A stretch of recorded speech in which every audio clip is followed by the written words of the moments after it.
So, what you all, I have come to this conclusion that now I understand why your pastors and leaders and ministers and those in headship who you depend on for the word of God cannot always tell you that they're not going to be at church on Sunday. Because if they announce that they're going to be at church on Sunday, you ain't coming. Let's talk about this on the Midday Connection.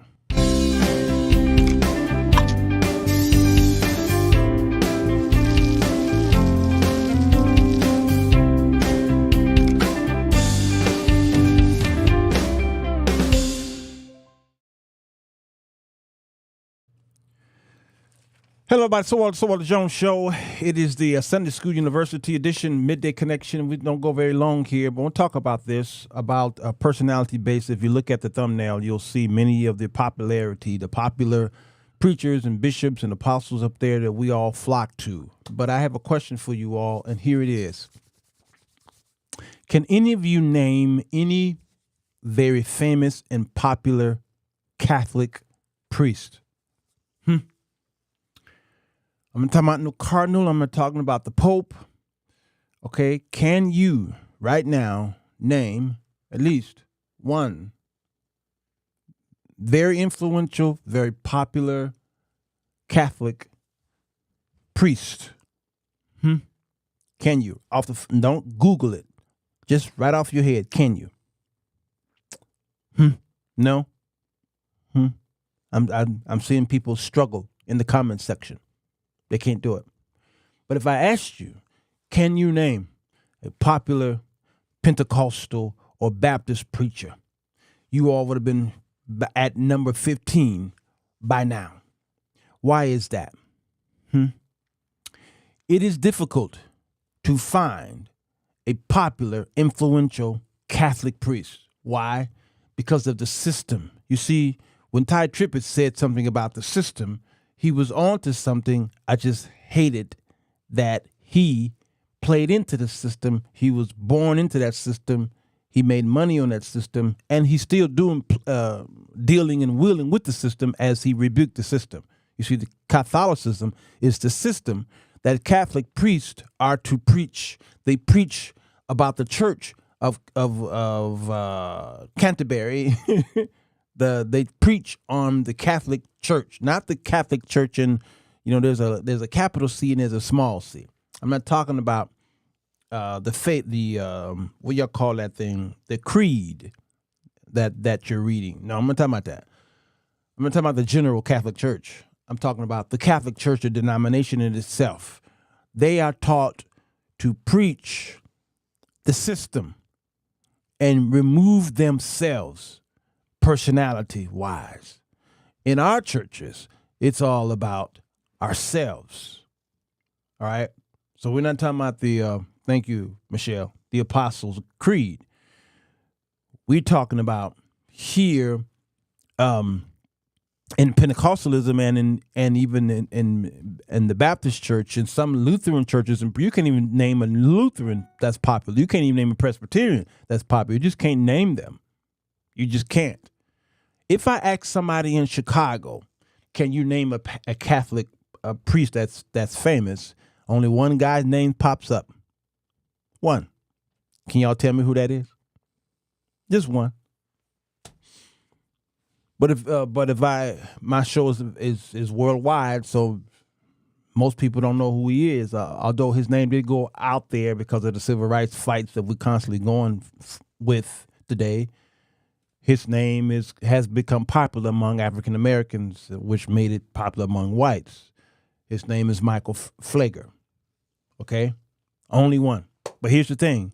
He's only known based off of his fight against injustice. He's not known for preaching the gospel. Dr. James Kennedy is the only Presbyterian I can think of, Ron says, and the only reason why he knows that is because he preaches for a Presbyterian church. Right? Other than that, I don't know anybody. Other than now that you bring up James Kennedy, now I do know him, but that's about it. Okay? Personality-based is a problem within the Christian church today. All right? Now, you can't say Francis unless are you saying Saint Francis of Assisi? I'm not talking about anybody dead. Kelly Cordova, good to see you. I'm talking about somebody who's alive right now. I think it's the culture. Our people are so smitten by big names and big facts. Now, look at this here. This is a new strategic silence method, makes it easy than ever. This is a ad on Facebook that I saw today, and I said, wow. She's teaching people how to give speeches and what have you. She's selling her programs. We all do that, all right? But notice what she says on. When I saw this, I said, wow, this is perfect for today's show. Or you look at Steve Jobs, and he would talk about the pundits. Let's go to the beginning. There is always an enemy in the best. Okay, I need to go to the beginning so that y'all can see. Y'all can hear her beginning. When your mama make you her opening line, okay? Always an enemy in the best speeches. And if you'll start to identify something that you're against, it could be the system, media, the man. What you'll do is you will unite the audience against the common enemy. There's always an enemy. Always an enemy. And if you want to go one step further, put some words in the enemy's mouth that the audience could imagine a conversation happening, and they will start to get fired up, and they will start to gain energy and excitement uniting against that enemy. Just click the link below to learn more.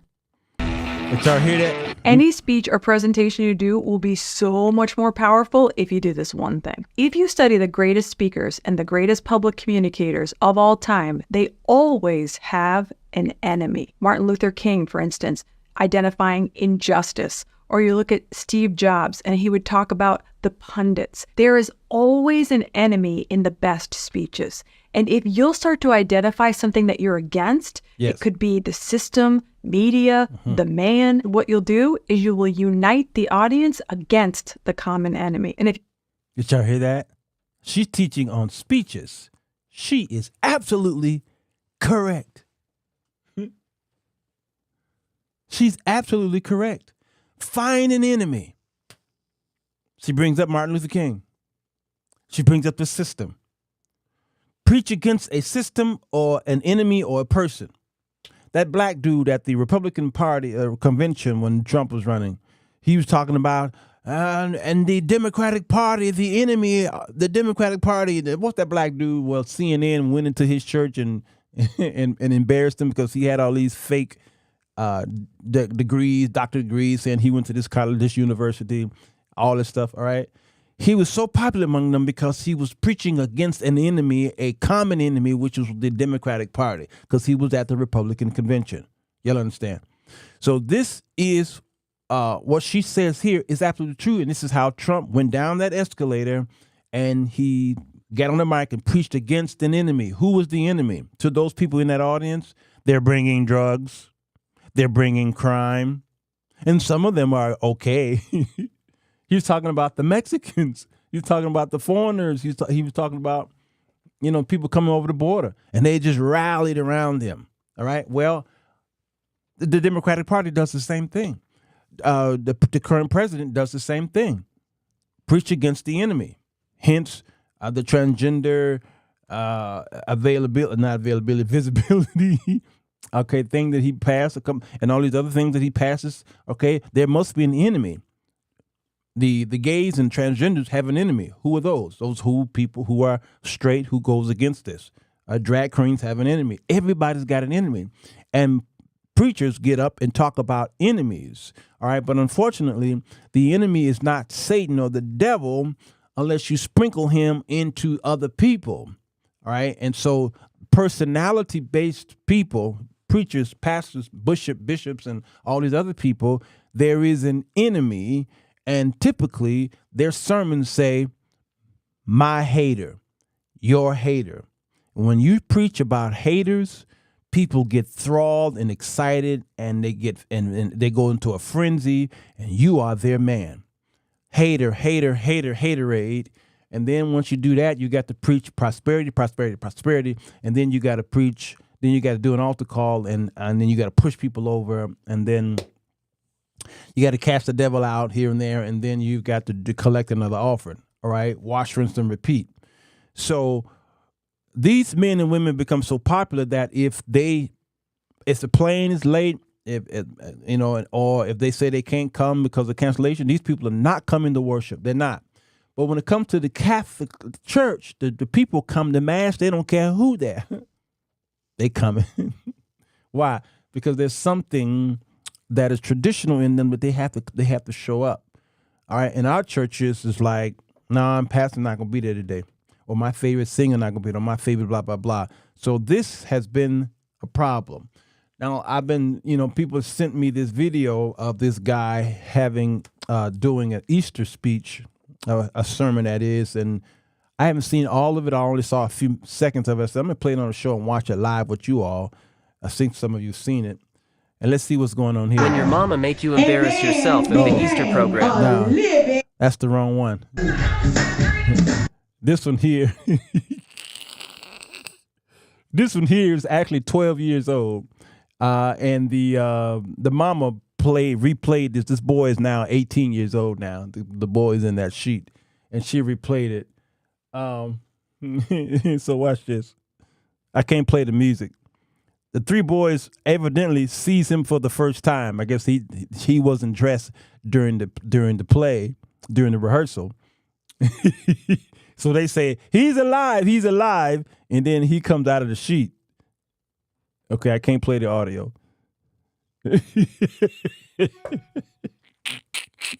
Look at them, they cracking up.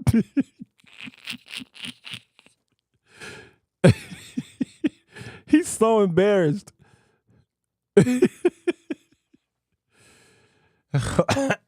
Man, that's not the video.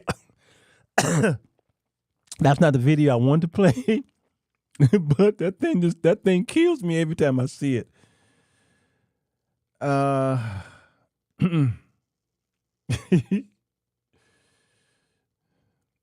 So let's watch.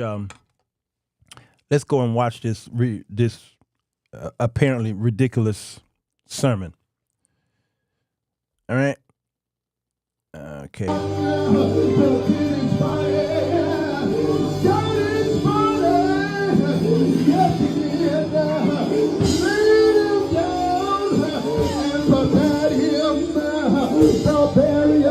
He's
Let me tell you, those two boys gonna need counseling because this is on the internet forever, and I can imagine what rehearsal was like.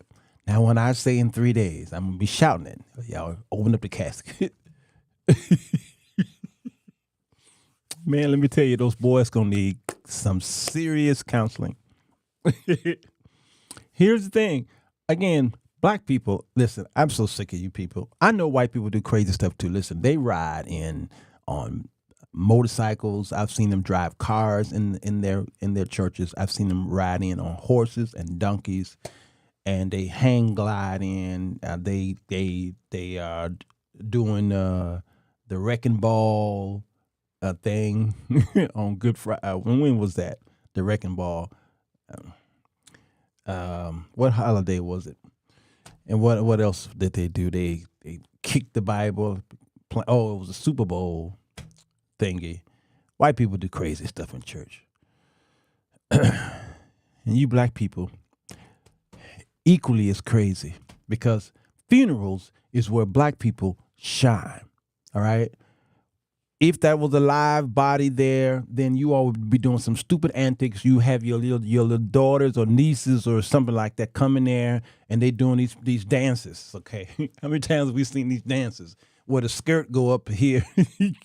Okay, all the rest of this is all, and they juking to some secular song, some sexual tune, while grandmama's laying there, and the whole church is getting excited. Go ahead, girl. Oh, okay.